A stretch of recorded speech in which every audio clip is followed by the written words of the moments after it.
আসসালামু আলাইকুম ওরহমতুল্লাহ। আজকে শুরু করছি মুস্তাক মোহাম্মদ আরমান খান লিখিত বই কে সেই নবীজি সাল্লাল্লাহু আলাইহি ওয়াসাল্লাম। দ্বিতীয় পর্ব, জন্ম থেকে নবুয়ত পূর্ববর্তী জীবন।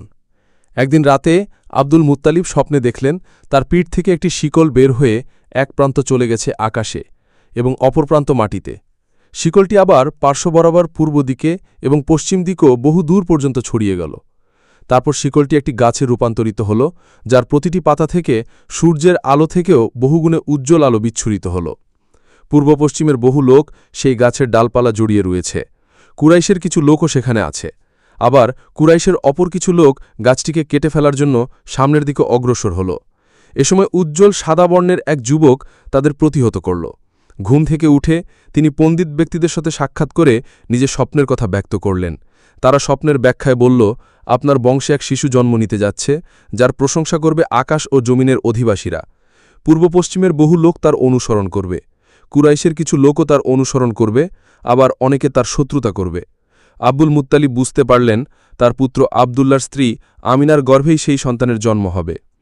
গর্ভাবস্থায় আমিনা একেবারেই স্বাভাবিক ছিলেন, কখনো কোনো কষ্ট অনুভব করেননি। একদিন তিনি ঘুমিয়েছিলেন। স্বপ্নে কেউ এসে তার কানে কানে বলল, তুমি এই উম্মতের সর্দারকে গর্ভে ধারণ করেছ। তোমার সন্তান ভূমিষ্ঠ হলে এই দোয়া করবে, হে আল্লাহ, আমার এই সন্তানকে আমি সকল হিংসুকের অনিষ্ট ও যাবতীয় বিপদাপদ থেকে তোমার আশ্রয়ে সোপর্দ করলাম। সকল প্রশংসা আল্লাহ তাআলার জন্য এবং তিনিই একমাত্র মর্যাদাবান। জন্মের সময়ে তোমার সন্তানের সাথে এমন একটি নূর বের হবে যা সিরিয়ার রাজপ্রাসাদসমূহকে আলোকিত করে ফেলবে। তুমি তার নাম রাখবে মোহাম্মদ, তাওরাতে তার নাম আহমদ।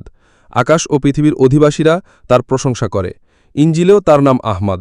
আরেকদিন আমিনা স্বপ্নে দেখলেন যে তার ভিতর থেকে এমন একটি নূর বের হয়েছে যাতে সিরিয়ার প্রাসাদসমূহ আলোকিত হয়ে গেছে। আমিনা তার স্বপ্নের কথা আব্দুল মুত্তালিবকে জানালেন এবং সন্তানের নাম মোহাম্মদ রাখার কথাও ব্যক্ত করলেন। হঠাৎ একদিন মক্কায় খবর এলো যে ইয়ামান থেকে খ্রিস্টান বাদশাহ আব্রাহা কাবাঘর ধ্বংস করার জন্য বিশাল হস্তিবাহিনী নিয়ে মক্কার দিকে অগ্রসর হচ্ছে এবং এই বাহিনীর সম্মুখে যারাই আসছে তাদেরকেই সে হত্যা করে সম্মুখ দিকে অগ্রসর হচ্ছে। কারণ সেই ইয়ামানের সানআ শহরে বিশাল এক জাঁকজমকপূর্ণ গির্জা নির্মাণ করেছিল এবং চেয়েছিল আরবরা যেন কাবাঘরকে বাদ দিয়ে তার গির্জাকে তাওয়াফ করে। কিন্তু কিছু লোক সেখানে মলত্যাগ করে আসে এবং আগুন জ্বালিয়ে দেয়। এতে বাদশাহ ক্ষুব্ধ হয়ে কাবা ধ্বংস করার জন্য বিশাল হস্তিবাহিনী ও সৈন্যদল নিয়ে মক্কার উদ্দেশ্যে ইয়ামান থেকে যাত্রা শুরু করেছে। কিছুদিনের মধ্যে বাদশাহ মক্কার নিকটবর্তী এলাকায় এসে পৌঁছাল। সেই সময়ে মক্কার আশেপাশের উন্মুক্ত প্রান্তর ও উপত্যকায় মক্কাবাসীদের উট ও ছাগল চড়ানো হতো।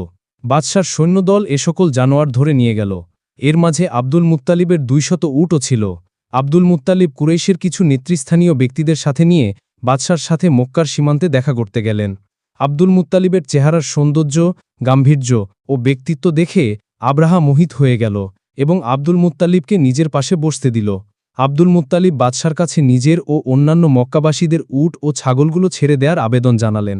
বাদশা ভেবেছিল যে কুরাইশরা কাবাঘরের জন্য সুপারিশ করতে এসেছে, তাই সে বিস্ময় বোধ করে আব্দুল মুত্তালিবকে উদ্দেশ্য করে বলল, আশ্চর্য, আপনি আমার নিকট আপনাদের জানোয়ারগুলোর জন্য আবেদন করলেন, অথচ কাবাঘর আপনার ও আপনার পূর্বপুরুষদের ধর্মকেন্দ্র, তা রক্ষার জন্য কোনো আবেদন করলেন না। উত্তরে আব্দুল মুত্তালিব বললেন, এই উটগুলোর মালিক আমি, তাই আমি উটের জন্য আবেদন করেছি, আর কাবাঘরের একজন মালিক আছেন, উনি সেটা হেফাজত করবেন। এই বলে আব্দুল মুত্তালিব কুরাইশদের নিয়ে ফিরে এলেন এবং সকলকে নিয়ে কাবাঘরের দরজায় এসে উপস্থিত হলেন। নিজের সেই 200 উট কাবাঘরের খেদমতে সদকা করে দিয়ে সকলকে নিয়ে দুয়ার জন্য আল্লাহর দরবারে হাত উঠালেন। হে আল্লাহ, প্রত্যেকে আপন আপন স্থানকে হেফাজত করে, আপনিও আপনার এই ঘরকে হেফাজত করুন। খ্রিস্টানদের বিপরীতে আপনি আমাদের সাহায্য করুন ও বিজয় দান করুন। এই বিশাল হস্তি বাহিনী ও সৈন্যদল আপনার ক্ষমতা ও মর্যাদা সম্পর্কে বেখবর। আপনার সম্পর্কে তাদের কোনো ধারণা নাই। আপনার এই হারাম শরীফ ও পবিত্র স্থানকে তারা ধ্বংস করতে চায়। দোয়া শেষে আব্দুল মুত্তালিব মক্কার সকলকে পাহাড়ে যে নিরাপদ আশ্রয় নিতে বললেন। নিজেও তার পরিবারের সকলকে নিয়ে পাহাড়ে আশ্রয় নিলেন। বাদশাহ আব্রাহা তার হস্তিবাহিনী ও সৈন্যদল নিয়ে কাবাঘরের দিকে এগিয়ে গেল। এ সময় আল্লাহ পাকের হুকুমে এক প্রকার ক্ষুদ্রাকৃতির পাখি ঝাঁকে ঝাঁকে ঠোঁটে ও পায়ের পাঞ্জায় কঙ্কর নিয়ে সেখানে হাজির হল এবং একযোগে বাদশার বাহিনীর উপর পাথর ছুঁড়ে মারল। এই ছোট ছোট পাথরের আঘাতে হাতি ঘোড়াসহ সকল সৈনিকরা মারা পড়ল। বাদশাহ আব্রাহা সে সময় বেঁচে গেলেও তার শরীরে বসন্তীর গুটির মতো এক প্রকার গুটি উঠে ভরে গেল। পেট থেকে রক্ত ও পুজ নির্গত হতে থাকল। হাতে পায়ে পচম ধরে শরীর থেকে বিচ্ছিন্ন হয়ে গেল। অবশেষে বুক ফেটে হৃৎপিণ্ড বের হয়ে করুণভাবে মারা গেল। এদিকে সৈন্যদল ও বিশাল হস্তিবাহিনী মারা যাবার পর আল্লাহ পাক অজানা স্থান থেকে এক ঢল পানি প্রবাহিত করলেন, যা মৃতদেহগুলো ভাসিয়ে নদীতে নিয়ে ফেলে দিল। হস্তিবাহিনীর এই ঘটনার পর মক্কার জীবনযাত্রা ধীরে ধীরে আবার স্বাভাবিক হয়ে আসল। মোটামুটি ৫০-৫৫ দিনের মাথায় আমিনার প্রসবের সময় হয়ে এলো। সেদিন ছিল ৮ রবিউল আউয়াল, এপ্রিল ৫৭০ ইসাই, সোমবার। প্রসবের কথা শুনে আব্দুল মুত্তালিব চলে যান হারাম শরীফে। কাবাঘরের গিলাফ ধরে দোয়া শুরু করলেন, হে আল্লাহ, আমার আব্দুল্লার বংশধারাকে তুমি বাঁচিয়ে রাখো। প্রসবের সময় আমিনার ঘরে উপস্থিত ছিলেন আব্দুর রহমান ইবনে আউফ রদিয়াল্লাহু আনহুয়ের মা শিফা, ফাতিমা বিনতে আবদুল্লাহ রদিয়াল্লাহু আনহা ও উম্মে আয়মন রদিয়াল্লাহু আনহা। সুবেহ সাদিকের সময় শিশু রসুলুল্লাহ সাল্লাল্লাহু আলাইহি ওয়াসাল্লাম তার মা আমিনার গর্ভ থেকে 2 হাত ও হাঁটুতে ভর করে হামাগুড়ি দিয়ে বের হয়ে আসলেন এবং 1 হাত আসমানের দিকে উঁচু করলেন। তিনি ভূমিষ্ঠ হতেই পুরো ঘর সুগন্ধে সুভাষিত হয়ে গেল এবং এমন একটি নূর বের হল যা চতুর্দিককে আলোকিত করে ফেলল। আমিনা সে আলোতে বসরার উটের ঘাড়সমূহ দেখতে পেলেন, এমনকি সিরিয়ার রাজপ্রাসাদ ও হাটবাজার সমূহ দেখতে পেলেন। ফাতিমা বিনতে আবদুল্লাহ রদিয়াল্লাহু আনহা পুলকিত হয়ে যখন আকাশের দিকে তাকালেন, দেখলেন যে আকাশের তারাগুলো যেন এসে তার গায়ের উপর পড়বে বলে মনে হচ্ছে। শিফা সে আলোতে রোমের রাজপ্রাসাদসমূহ দেখতে পেলেন। রাসূলুল্লাহ সাল্লাল্লাহু আলাইহি ওয়াসাল্লাম এই সময় একটু কেঁদে দিলেন এবং শিফা শুনতে পেলেন কেউ একজন বলে উঠল, আল্লাহ আপনার উপর রহম করুন। সেই কামরার সকলে তখন শিশুনবী সাল্লাল্লাহু আলাইহি ওয়াসাল্লামকে অবাক হয়ে দেখছিলেন। তিনি ছিলেন খাতনাকৃত, নারী কর্তৃত, পরিষ্কার পরিচ্ছন্ন এবং পবিত্র দেহ মোবারকের কোথাও সামান্যতম নাপাকি লেগেছিল না।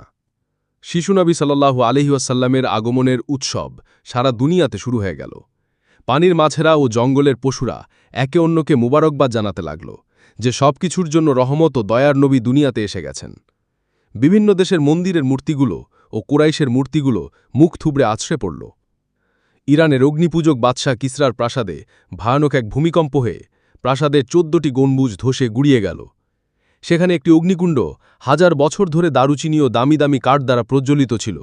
এই রাতে সেটি কোনো কারণ ছাড়াই নিভে গেল। মদিনায় ইউসা নামক এক ইহুদি ব্যক্তি চিৎকার করে উঠল, হে ইহুদি সমাজ! চিৎকার শুনে লোকজন ভিড় জমাল এবং জিজ্ঞাসা করল, কি হয়েছে আপনার?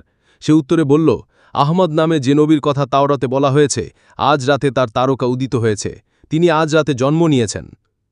আর এক ইহুদি পণ্ডিত বলে উঠল, সেই লাল নক্ষত্রটি আজ রাতে উদিত হয়েছে, যা কোনো নবীর জন্মের উপলক্ষ ছাড়া কখনো উদিত হয় না। এখন তো আহমদ ছাড়া আর কোনো নবীর আগমন বাকি নাই, আর এই মদিনায় হবে তার হিজরতের স্থান। মক্কা এক ইহুদি ব্যবসার উদ্দেশ্যে বসবাস করত। সেও এই রাতে রাসূলুল্লাহ সাল্লাল্লাহু আলাইহি ওয়াসাল্লামের জন্মের অবস্থা টের পেল। তাই সে দ্রুত কুরাইশদের মজলিসে গিয়ে বলল, আজ রাতে তোমাদের কারো কোনো সন্তান জন্ম নিয়েছে কি? জবাবে তারা বলল, আল্লাহর কসম, আমরা এই ব্যাপারে কিছুই জানি না। ইহুদিটি বলল, আল্লাহু আকবার, তোমাদের অজান্তে হয়ে থাকলে কোনো অসুবিধা নেই, তবে তোমরা খোঁজ নিয়ে দেখো এবং যা বলছি স্মরণ রেখো। আজ রাতে শেষ নবীর জন্ম হয়েছে। তার 2 কাঁধের মাঝে একটি চিহ্ন আছে, তাতে ঘোড়ার কেশরের মতো এক গুচ্ছ চুল আছে। লোকজন ইহুদির কথা শুনে একটু অবাক হয়েও যার যার ঘরে চলে গেল। এদিকে আমিনা তার দাসীকে দিয়ে শিশু নবী সাল্লাল্লাহু আলাইহি ওয়াসাল্লামের দাদা আব্দুল মুতালিবের কাছে তার জন্মের খবর পাঠালেন। দাসী এসে দাদাকে বলল, দেখে যান, আপনার নাতি হয়েছে। আব্দুল মুত্তালিব দ্রুত আমিনার ঘরে পৌঁছালেন। আমিনা তখন নবী সাল্লাল্লাহু আলাইহি ওয়াসাল্লামের জন্মের সময় তারা যা যা প্রত্যক্ষ করেছেন তা বিস্তারিত বললেন। সব শুনে আব্দুল মুত্তালিব মহা আনন্দিত। বুঝতে পারলেন এই তার সেই সন্তান যাকে নিয়ে তিনি স্বপ্ন দেখেছিলেন। তিনি তার নাতিকে কোলে তুলে নিয়ে দ্রুত কাবা ঘরের অভ্যন্তরে গেলেন এবং আল্লাহর কাছে শিশু নবী সাল্লাল্লাহু আলাইহি ওয়াসাল্লামের হেফাজতের জন্য দোয়া করলেন। তারপর নাতির দিকে তাকিয়ে বললেন, হে আমার প্রিয় নাতি, তুমিই সেই আহমদ যার কথা তাওরাত ও ইঞ্জিলে রয়েছে। আমি তোমার নাম রাখলাম মোহাম্মদ। কুরাইশদের নিয়মানুযায়ী আব্দুল মুত্তালিব শিশু মোহাম্মদ সাল্লাল্লাহু আলাইহি ওয়াসাল্লামকে কতিপয় কুরাইশ মহিলাদের হাতে দিলেন, যেন তৎকালীন প্রথা অনুযায়ী সকাল হওয়া পর্যন্ত তাকে পাথর নির্মিত ডেক দিয়ে ঢেকে রাখা হয়। ফলে মহিলারা তাকে নিয়ে গেল ও ডেক দিয়ে ঢেকে রাখল। সকালে মহিলারা এসে দেখল যে ডেক ফেটে দ্বিখণ্ডিত হয়ে আছে এবং শিশু মোহাম্মদ সাল্লাল্লাহু আলাইহি ওয়াসাল্লাম বড় বড় চোখে আকাশের দিকে তাকিয়ে আছেন। মহিলারা দৌড়ে আব্দুল মুত্তালিবের কাছে এসে বলল, এরকম শিশু তো আমরা কখনো দেখিনি। তারপর ডেগ ফেটে যাওয়ার ঘটনা শোনাল। শুনে আব্দুল মুত্তালিব বললেন, তাকে তোমরা হেফাজতে রাখো, আমি আশা করি সে ভবিষ্যতে প্রচুর কল্যাণের অধিকারী হবে।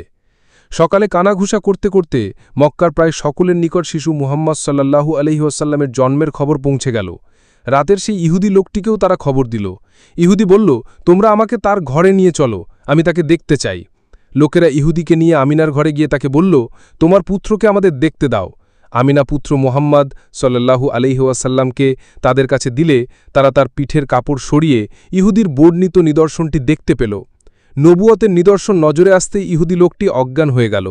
জ্ঞান ফিরে আসার পর লোকেরা জিজ্ঞাসা করল, কি হয়েছে আপনার?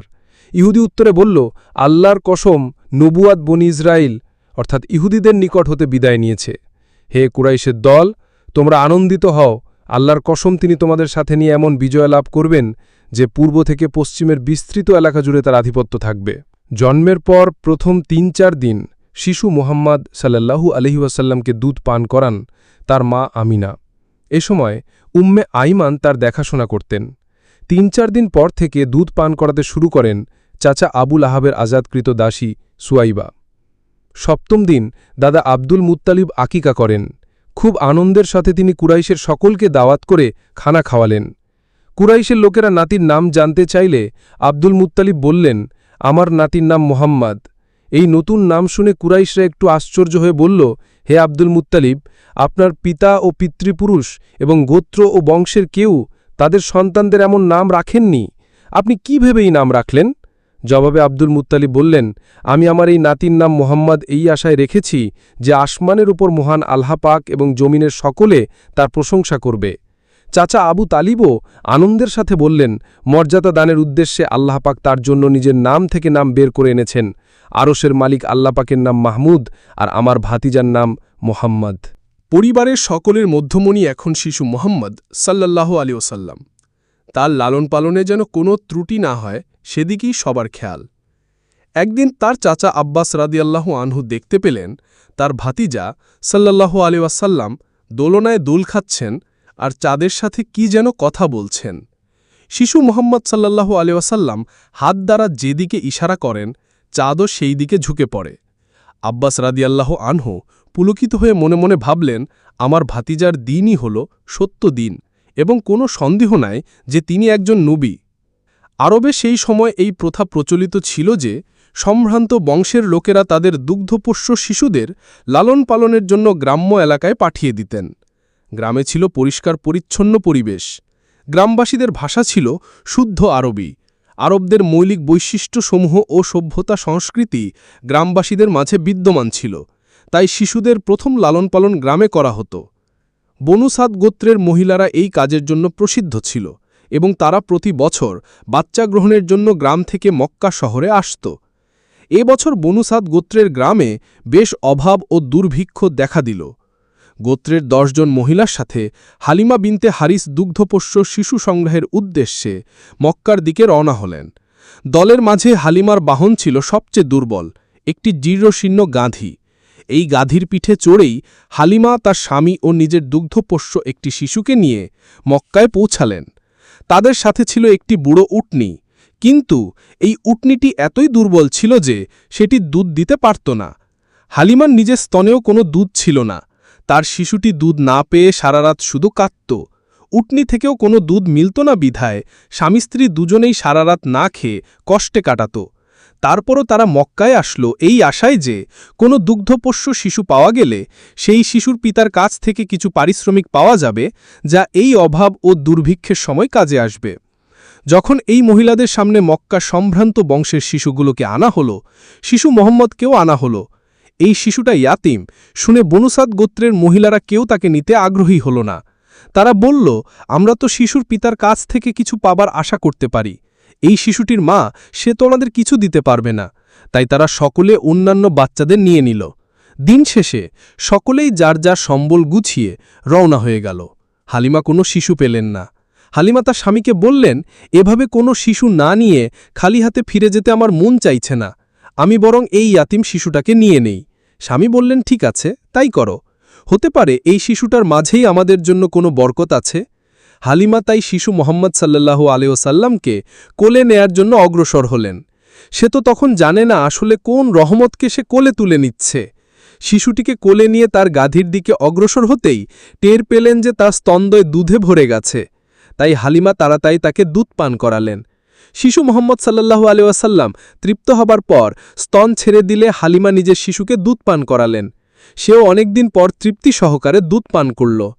হালিমার স্বামী তাদের উটনির কাছে যেয়ে দেখেন যে উটনিটির স্তনেও দুধ পূর্ণ হয়ে আছে। তিনি দুধ দহন করলেন এবং স্বামী স্ত্রী দুজনেই তৃপ্তি সহকারে তা পান করলেন। অনেকদিন পর তারা আজ শান্তিতে রাত কাটালেন। সকালে ঘুম থেকে উঠে স্বামী হালিমাকে বললেন, আল্লাহর কসম, তুমি খুবই বরকতময় একটি শিশু পেয়েছ। ওকে কোলে নেয়ার সাথে সাথেই আমরা অনেক বরকত কল্যাণ পেতে শুরু করেছি। এরপর তারা বাড়ি যাওয়ার উদ্দেশ্যে গাধিটিতে আরোহণ করলেন। গাধিটিকে আজ খুব সতেজ মনে হচ্ছিল।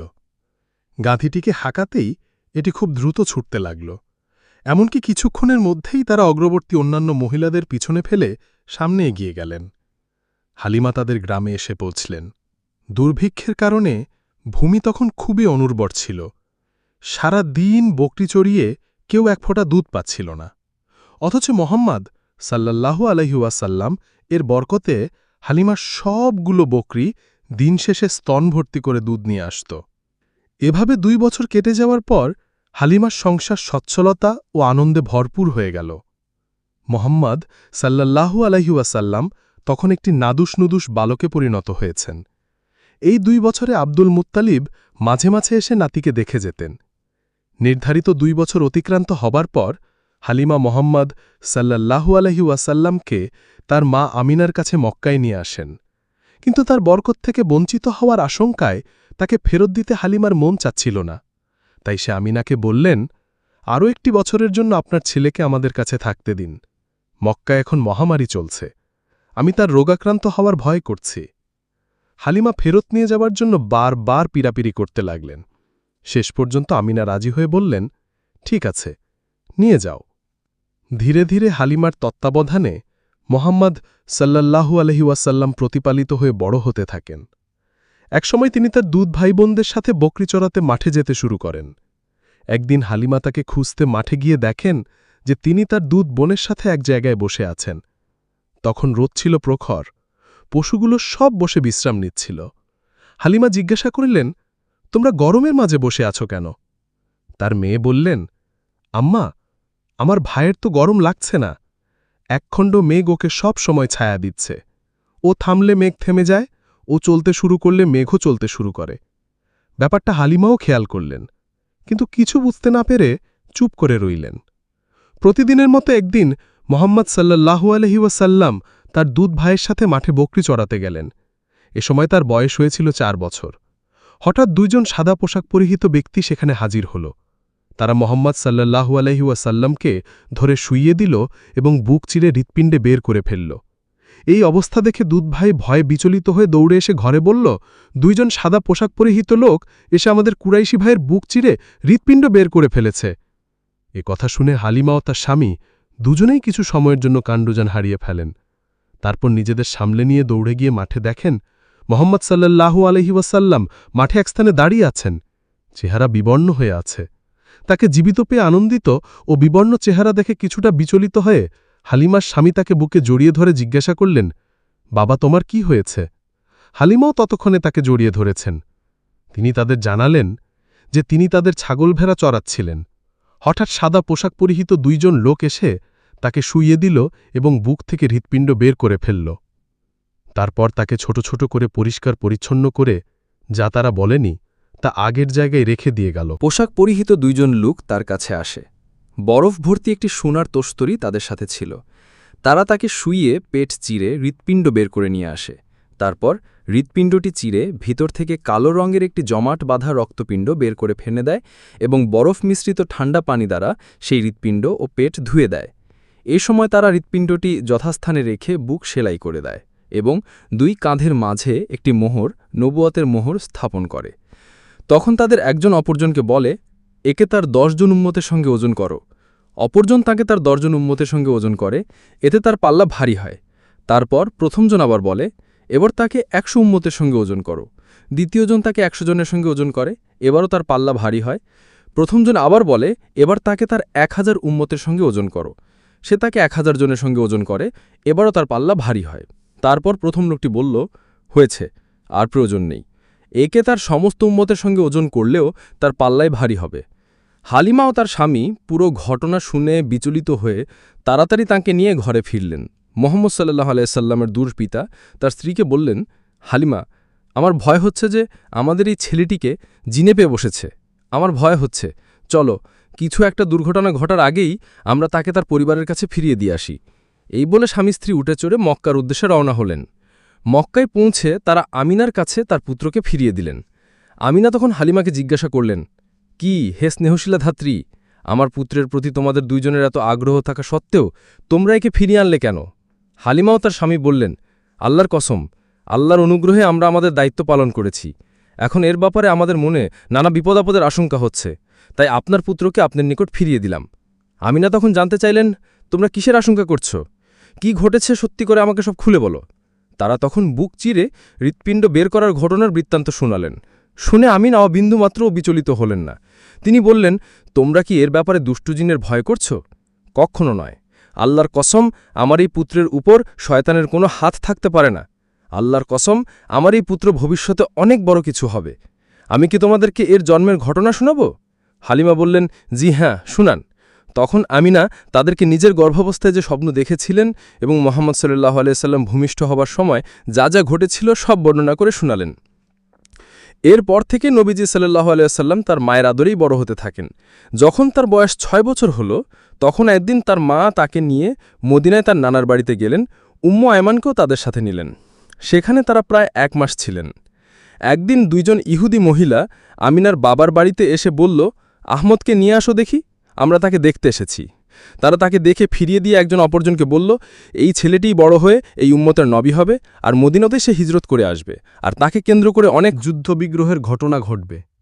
আমিনা এই দুইজন ইহুদি মহিলার বাক্যালাপ সম্পর্কে জানতে পেরে ঘাবড়ে গেলেন এবং দ্রুত দৌড়ে তাকে ও উম্মে আইমানকে নিয়ে মক্কার দিকে রওনা হয়ে গেলেন। ফেরার পথে আবুয়া নামক স্থানে এসে একটি ছোট টিলার উপর দিয়ে পার হবার সময় আমিনা হঠাৎ অসুস্থ হয়ে যান। পাহাড়ি, জনমানবহীন, জঙ্গলময় এলাকা। উম্মে আইমান তাড়াতাড়ি তাকে শুইয়ে দিলেন। মুখ থেকে কোনো কথা বের হচ্ছিল না, বারবার ডানে বামে কাঁধ হচ্ছিলেন। শিশু নবীজি সাল্লাল্লাহু আলাইহি ওয়াসাল্লাম ভয় পেয়ে গেলেন, বুঝতে পারছিলেন না কি হচ্ছে, কি করবেন। আমিনার তখন খুব কষ্ট হচ্ছিল, কথা বলতে চাচ্ছিলেন। ক্ষীণ আওয়াজে পুত্রকে বললেন, বাবা, প্রত্যেক জীবনেরই পরিসমাপ্তি হল মরণ। শারীরিক শক্তি একসময় শেষ হয়ে যায়। মনে হয় আমার সময় শেষ হয়ে এসেছে।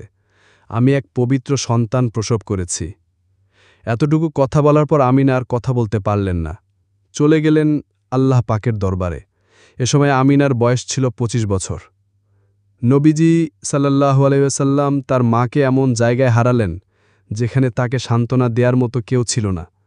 যদি মদিনায় থাকা অবস্থায় মা মারা যেতেন, তাহলে নানা বাড়ির লোকজন তাকে সান্ত্বনা দিতেন। যদি মক্কায় যাওয়ার পর মা মারা যেতেন, তাহলে দাদা বাড়ির লোকজন তাকে সান্ত্বনা দিতেন। এখন এই নির্জন পাহাড়ি জঙ্গলে কে তাকে সান্ত্বনা দিবে? নবীজি সাল্লাল্লাহু আলাইহি ওয়াসাল্লাম তার মায়ের বুকে মাথা রেখে কাঁদতে লাগলেন। উম্মে আইমান পাথর দিয়ে আমিনার লাশকে ঢেকে দিয়ে কবর দিয়ে নিচে নেমে এলেন। নবীজি সাল্লাল্লাহু আলাইহি ওয়াসাল্লাম উম্মে আইমান থেকে হাত ছাড়িয়ে দৌড়ে আবার টিলার উপর উঠে গেলেন। উম্মে আইমানও পিছে পিছে দৌড় দিলেন। উপরে উঠে তিনি তার মায়ের কবরকে জড়িয়ে ধরে কাঁদতে কাঁদতে বললেন, আম্মা, আপনি ছাড়া তো আমার কেউ নেই, আপনি কোথায় গেলেন আমাকে ছেড়ে? উম্মে আইমান টানতে টানতে তাকে নিয়ে নিচে নামলেন এবং মক্কার দিকে রওনা হলেন। পুরো রাস্তা তিনি কাঁদতে কাঁদতেই চলছিলেন। মক্কায় ফিরে এসে উম্মে আইমান নবীজি সাল্লাল্লাহু আলাইহি ওয়াসাল্লামকে তার দাদা আব্দুল মুত্তালিবের হাতে তুলে দেন। তখন থেকে তিনি দাদার কাছে লালিতপালিত হতে থাকেন। দাদা তাকে নিজের ঔরসজাত সন্তানদের চাইতেও বেশি মহব্বত করতেন এবং সব সময় কাছে কাছে রাখতেন। আব্দুল মুত্তালিব খানা খাওয়ার সময় সবসময় নবীজি সাল্লাল্লাহু আলাইহি ওয়াসাল্লামকে সাথী নিয়ে বসতেন। তিনি উম্মে আইমানকে নবীজি সাল্লাল্লাহু আলাইহি ওয়াসাল্লামের সার্বক্ষণিক দেখাশোনার দায়িত্ব দিয়ে রাখেন এবং তাগিদ দিয়ে বলে দেন, বারাকা, উম্মে আইমানের প্রকৃত নাম, আমার এই নাতির ব্যাপারে কখনো বেখবর হবে না। একবার বনু মুদলাজ গোত্রের কিছু লোক আব্দুল মুত্তালিবের সাথে দেখা করেন। সে সময় নবীজি সেখানে ছিলেন। তারা তার প্রতি খুব ভালোভাবে লক্ষ্য করে। তারপর আব্দুল মুত্তালিবকে বলল, এই ছেলেটির প্রতি বিশেষভাবে খেয়াল রাখবেন, কারণ এর পায়ের আকৃতি মাকামে ইব্রাহিমের পায়ের আকৃতির সাথে হুবহু সাদৃশ্যপূর্ণ। এরকম পা আমরা আর দেখিনি। এই কথা শুনে আব্দুল মুত্তালিব তার চাচা আবু তালিবকে বললেন, শুনো, এরা কি বলছে? সেই থেকে চাচা আবু তালিবও তার প্রতি বিশেষ খেয়াল রাখেন। এভাবে দাদার আদর স্নেহে থেকে আরও 2 বছর কেটে গেল। নবীজি সাল্লাল্লাহু আলাইহি ওয়াসাল্লামের বয়স যখন 8 বছর পূর্ণ হল, তখন আব্দুল মুত্তালিব মৃত্যুরোগে আক্রান্ত হন। মৃত্যুর আগে আব্দুল মুত্তালিব তার পুত্র আবু তালিবকে ওসিয়ত করে যান, সে যেন নবীজি সাল্লাল্লাহু আলাইহি ওয়াসাল্লামের লালন পালনের দায়িত্ব গ্রহণ করে। তখন থেকে নবীজি সাল্লাল্লাহু আলাইহি ওয়াসাল্লাম তার চাচা আবু তালিবের তত্ত্বাবধানে চলে আসেন। আবু তালিবের সংসারে ছিল অভাব, তারপরও তিনি নবীজি সাল্লাল্লাহু আলাইহি ওয়াসাল্লামকে পরম আনন্দের সহিত গ্রহণ করে নেন, বরং নিজের ঔরসজাত সন্তানদের চাইতেও বেশি মহব্বত করতেন। সবসময় নিজের সাথে রাখতেন, সাথে নিয়ে ঘুমাতেন। নিজের সন্তানদেরকে একসাথে এক পাত্রে খানা দিতেন, তারা কারাকারি করে সব খেয়ে নিত। নবীজি সাল্লাল্লাহু আলাইহি ওয়াসাল্লাম হাত গুটিয়ে রাখতেন, তাই তাকে আবু তালিব নিজের সাথে খেতে বসাতেন। নবীজি সাল্লাল্লাহু আলাইহি ওয়াসাল্লাম কাছে না থাকলে খাবার নিয়ে তার জন্য অপেক্ষা করতেন এবং তিনি এলে তাকে সাথে নিয়ে তবেই খানা খেতেন। আবু তালিবের পরিবারের লোকজন খেয়াল করল যে নবীজি সাল্লাল্লাহু আলাইহি ওয়াসাল্লামকে সাথে নিয়ে খেতে বসলে প্রতিদিনই কিছু খানা উদ্বৃত্ত থেকে যায়, অথচ আগে এরকম হতো না। সকালে ঘুম থেকে উঠলে সবাইকে যেখানে মলিন ও এলোমেলো দেখা যেত, সেখানে নবীজি সাল্লাল্লাহু আলাইহি ওয়াসাল্লামকে অনেক উজ্জ্বল, দীপ্তিময় ও লাবণ্যময় দেখা যেত। আবু তালিব বারবার সেই চেহারার দিকে তাকাতেন আর তৃপ্তি বোধ করতেন। তার হেফাজতের ব্যাপারেও খুব খেয়াল রাখতেন, গণদের কাছ থেকে দূরে রাখতেন, কখনো দৃষ্টির আড়াল করতে চাইতেন না। নবীজি সাল্লাল্লাহু আলাইহি ওয়াসাল্লামের বয়স যখন 10 বছর হল, তখন দ্বিতীয়বার তার বক্ষ বিদারণ হল। ফলে তার মধ্য থেকে ছেলে মানুষদের মতো খেলাধুলার প্রতি মনোযোগ একেবারেই চলে গেল। একবার মক্কায় অনাবৃষ্টির কারণে দুর্ভিক্ষ দেখা দিল। সবাই এসে আবু তালিবকে বৃষ্টির জন্য দোয়া করতে বলল। আবু তালিব নবীজি সাল্লাল্লাহু আলাইহি ওয়াসাল্লামকে সঙ্গে নিয়ে কাবা ঘরের দিকে রওনা দিলেন। লোকজনও তাকে অনুসরণ করে সকলে কাবা ঘরের নিকটে পৌঁছাল। আবু তালিব নবীজি সাল্লাল্লাহু আলাইহি ওয়াসাল্লামের পিঠ মোবারক কাবা ঘরের দেয়ালের সাথে লাগিয়ে বসিয়ে দিলেন। এ সময় আকাশে মেঘের সামান্যতম অংশও ছিল না, ছিল প্রচণ্ড রোদ। আবু তালিব নবীজি সাল্লাল্লাহু আলাইহি ওয়াসাল্লামের সুন্দর, আলোকিত ও উজ্জ্বল চেহারা মুবারকের ওসিলায় আল্লাহ পাকের কাছে বৃষ্টি প্রার্থনা করলেন। দুয়ার সময় নবীজি সাল্লাল্লাহু আলাইহি ওয়াসাল্লাম শাহাদাত আঙ্গুলি দ্বারা আকাশের দিকে ইশারা করালেন, আর সাথে সাথে সব দিক থেকে মেঘ দৌড়ে এসে বৃষ্টি শুরু হয়ে গেল। এত অধিক পরিমাণে বৃষ্টি হল যে সকল জলাশয়গুলো পানিতে ভরপুর হয়ে গেল। নবীজি সাল্লাল্লাহু আলাইহি ওয়াসাল্লামের বয়স যখন 12 বছর হল, তখন চাচা আবু তালেব কোরাইশদের এক ব্যবসায়ী কাফেলার সাথে শাম, বর্তমান সিরিয়া, যাওয়ার প্রস্তুতি নিলেন। সফরের দূরত্ব, কষ্টের কথা চিন্তা করে আবু তালেব নবীজি সাল্লাল্লাহু আলাইহি ওয়াসাল্লামকে রেখে যাওয়ার সিদ্ধান্ত নিলেন। পরে যখন রওনা হবেন, তখন বালক নবীজি চাচাকে জড়িয়ে ধরলেন। এতে আবু তালিব আবেগপ্রবণ হয়ে বলে উঠলেন, আল্লাহর কসম, একে আমার সাথেই নিয়ে যাব, আমিও তাকে আমার থেকে বিচ্ছিন্ন করব না, সেও কখনো আমার থেকে বিচ্ছিন্ন হবে না। নবীজি সাল্লাল্লাহু আলাইহি ওয়াসাল্লামকে সঙ্গে নিয়ে আবু তালিব কুরাইশের কাফেলার সাথে শামের উদ্দেশ্যে রওনা হয়ে গেলেন। মক্কা থেকে শাম যাওয়ার পথে বুসরা নামে একটি শহর ছিল, যা মূল শামের একেবারে নিকটবর্তী। মক্কার কাফেলা এই শহরে এসে একটি গির্জার নিকটে যাত্রাবিরতি নিল। গির্জায় জার্জিস নামক একজন খ্রিস্টান পণ্ডিত সন্ন্যাসী বাস করতেন। জনসাধারণ তাকে বাহিরা সন্ন্যাসী নামে চিনত। বলা হতো যে বাহিরাই ছিল সেই জামানার সবচেয়ে বড় খ্রিস্টপণ্ডিত। এই পথে মক্কার কাফেলা বহুবার যাতায়াত করেছে, কিন্তু সন্ন্যাসী সেই দিকে কখনো মনোযোগ দেওয়ার প্রয়োজন মনে করেননি। এই কাফেলা যখন আসছিল, তখন বাহিলা তার অন্তর্দৃষ্টি দ্বারা খেয়াল করলেন যে পথিমধ্যে যত গাছ ও পাথর আছে সব সিজদায় নত হয়ে রয়েছে, অথচ নবী ব্যতীত কারো জন্য গাছ ও পাথর সিজদায় নত হয় না। তিনি কাফেলার দিকে ভালো করে লক্ষ্য করে দেখলেন যে আকাশের মেঘ একটি বালককে ছায়া দিয়ে যাচ্ছে।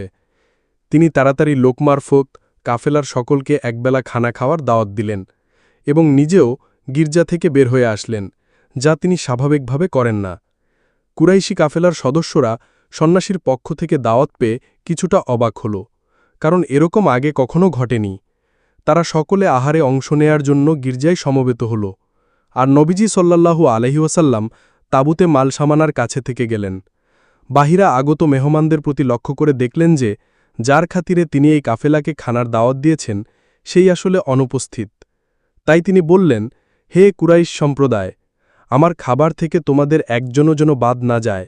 লোকেরা তাকে জানালো, আপনার নিকট যাদের আসা উচিত ছিল তাদের সকলে এসেছে, কেবল একটি ছোট বালক তাঁবুতে রয়ে গেছে।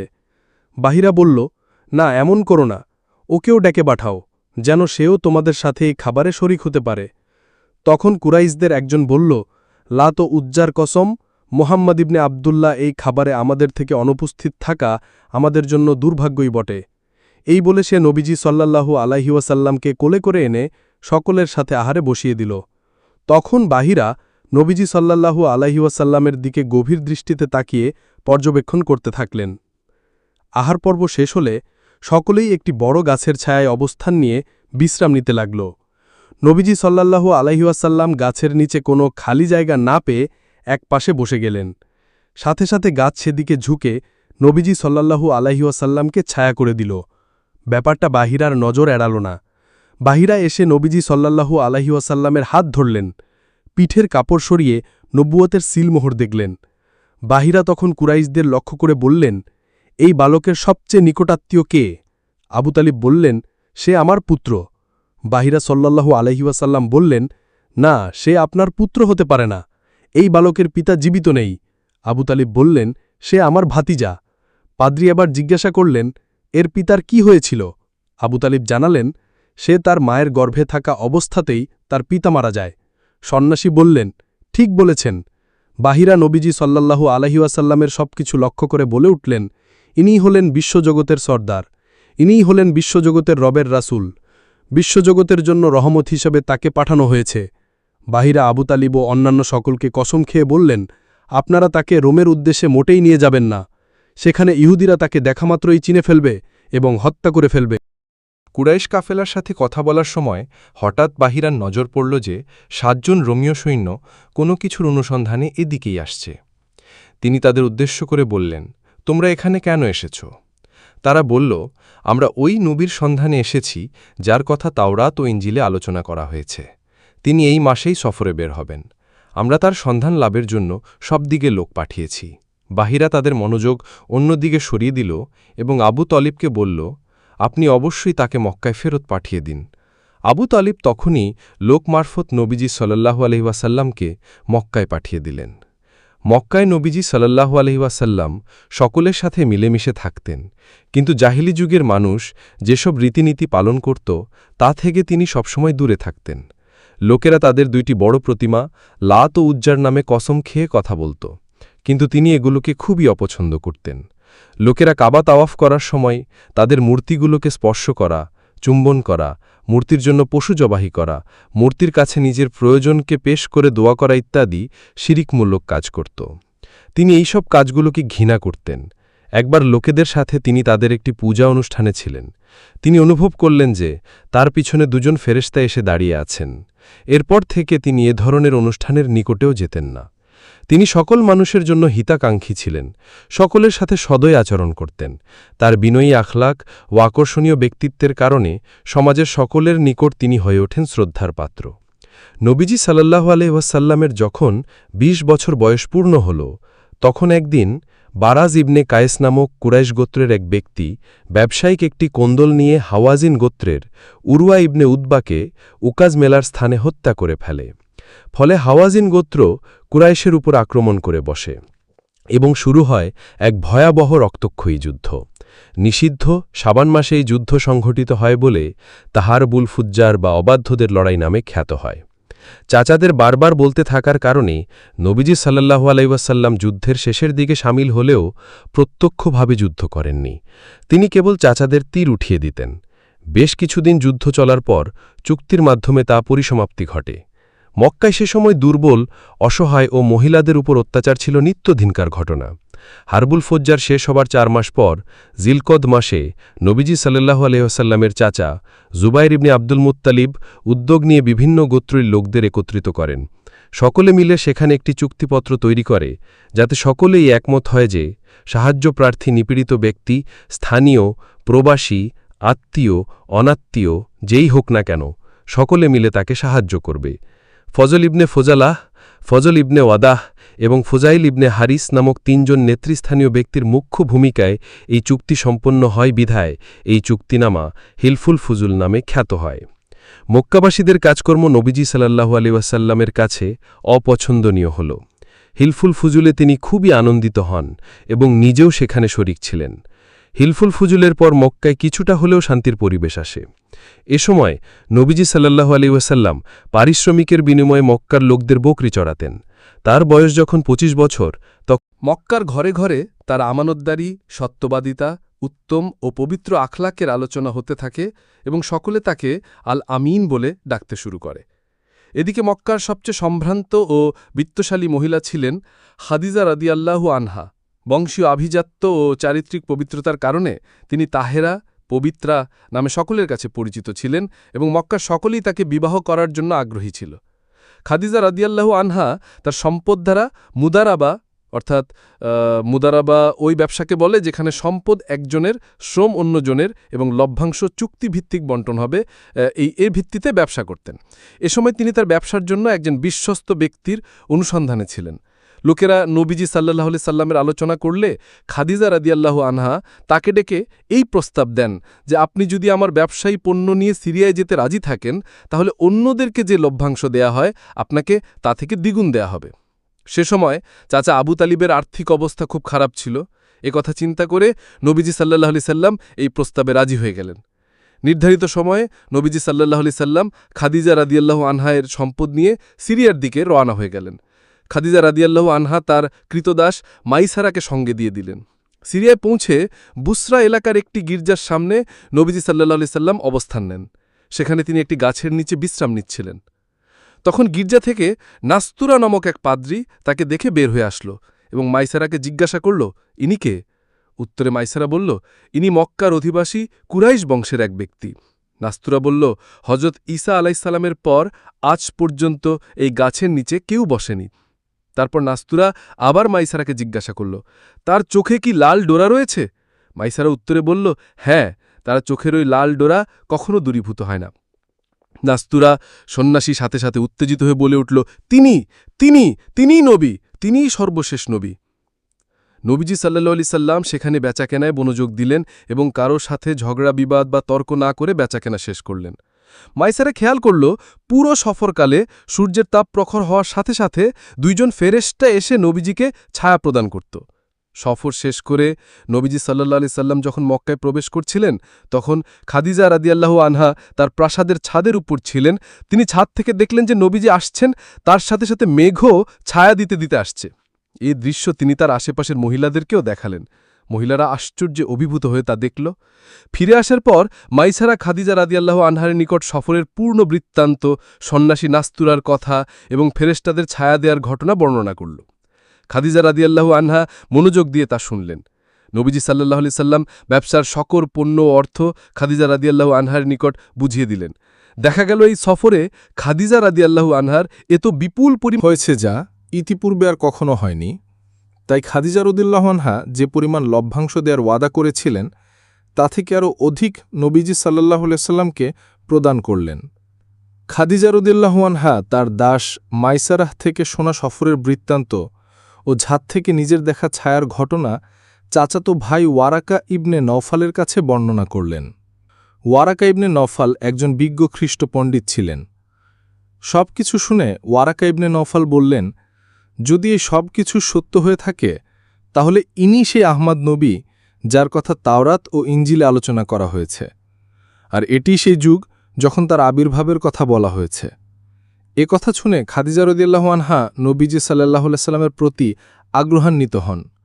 তাছাড়া চারিদিকে নবীজি সাল্লাল্লাহু আলাইহি সাল্লামের সুখ্যাতি, বিশ্বস্ততা, উত্তম চরিত্র ও সত্যবাদিতার কথা শুনতে শুনতে তিনি তার প্রতি আকর্ষিত হয়ে পড়েন। তিনি তার আগ্রহের কথা তার বোনের সাথে আলোচনা করলেন। খাদিজা রাদিয়াল্লাহু আনহার সেই বোন একদিন বাজারে চামড়া বিক্রি করেছিলেন। এমতাবস্থায় নবীজি সাল্লাল্লাহু আলাইহি সাল্লাম ও আম্মার বিন ইয়াসির রাদিয়াল্লাহু আনহু সেই পথ দিয়ে যাচ্ছিলেন। খাদিজা রাদিয়াল্লাহু আনহার বোন আম্মার বিন ইয়াসির রাদিয়াল্লাহু আনহুর নিকট খাদিজা রাদিয়াল্লাহু আনহার সাথে নবীজি সাল্লাল্লাহু আলাইহি সাল্লামের বিয়ের প্রস্তাব দিলেন। আম্মার বিন ইয়াসির রাদিয়াল্লাহু আনহু এসে নবীজি সাল্লাল্লাহু আলাইহি সাল্লামের নিকট তা জানালে নবীজি সাল্লাল্লাহু আলাইহি সাল্লাম তার চাচাদের সাথে এই ব্যাপারে আলোচনা করে সম্মতি প্রকাশ করলেন। আম্মার বিন ইয়াসির রাদিয়াল্লাহু আনহু খাদিজা রাদিয়াল্লাহু আনহার বোনকে নবীজি সাল্লাল্লাহু আলাইহি সাল্লামের সম্মতির কথা জানালে তিনি বললেন, আগামীকাল সকালে আপনারা আমাদের বাড়িতে আসুন। পরদিন সকালে নবীজি সাল্লাল্লাহু আলাইহি সাল্লাম তার চাচা হামজা রাদিয়াল্লাহু আনহু, আম্মার বিন ইয়াসির রাদিয়াল্লাহু আনহু ও অন্যান্যদের নিয়ে খাদিজা রাদিয়াল্লাহু আনহার বাড়িতে গেলেন। গিয়ে দেখলেন যে তারা একটি গরু জবাই করে আপ্যায়নের ব্যবস্থা করেছেন এবং খাদিজা রাদিয়াল্লাহু আনহার পিতাকে উত্তম জামাকাপড় পরিয়ে দাড়িতে খেজাব লাগিয়ে রেখেছেন। আম্মার বিন ইয়াসির রাদিয়াল্লাহু আনহু খাদিজা রাদিয়াল্লাহু আনহার ভাইয়ের সঙ্গে কথা বললেন। খাদিজা রাদিয়াল্লাহু আনহার ভাই বোনেরা তাদের পিতাকে মদ্যপান করিয়ে নেশাগ্রস্ত করে রেখেছিলেন এবং এই অবস্থায় তারা তার নিকট হতে সম্মতি নিয়ে বিবাহের কাজ সম্পন্ন করে ফেললেন। এরই মধ্যে খাদিজা রাদিয়াল্লাহু আনহার পিতা ঘুমিয়ে পড়লেন। কিছুক্ষণ পর ঘুম থেকে জাগ্রত হয়ে নিজের গায়ে উত্তম পোশাক ও দাড়িতে খেজাব দেখে চিৎকার করে উঠলেন যে এই পোশাক কিসের, দাড়িতে খেজাব কেন, আর এইসব খানাপিনা কে আয়োজন করেছে? তখন তাকে জানানো হলো যে আপনি মুহাম্মদ বিন আবদুল্লাহ সাল্লাল্লাহু আলাইহি সাল্লামের সাথে খাদিজা রাদিয়াল্লাহু আনহার বিবাহ দিয়েছেন। এই সব কিছু ছিল এই বিবাহের আয়োজন।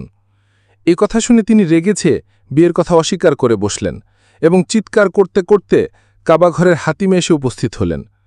তার চিৎকার চেঁচামেচি শুনে সেখানে ভিড় জমে গেল এবং হাশিম গোত্রীয় লোকেরাও নবীজি সাল্লাল্লাহু আলাইহি সাল্লামকে নিয়ে সেখানে উপস্থিত ছিলেন।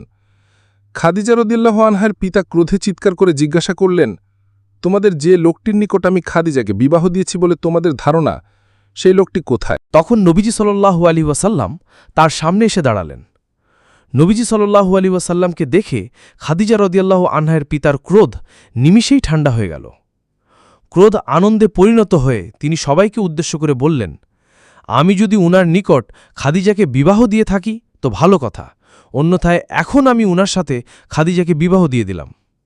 কাবা প্রাঙ্গণে তখন সকলে আনন্দে উল্লাসিত হয়ে উঠল। দুনিয়ার সর্বশ্রেষ্ঠ মানব মানবীর সংসার জীবন শুরু হল।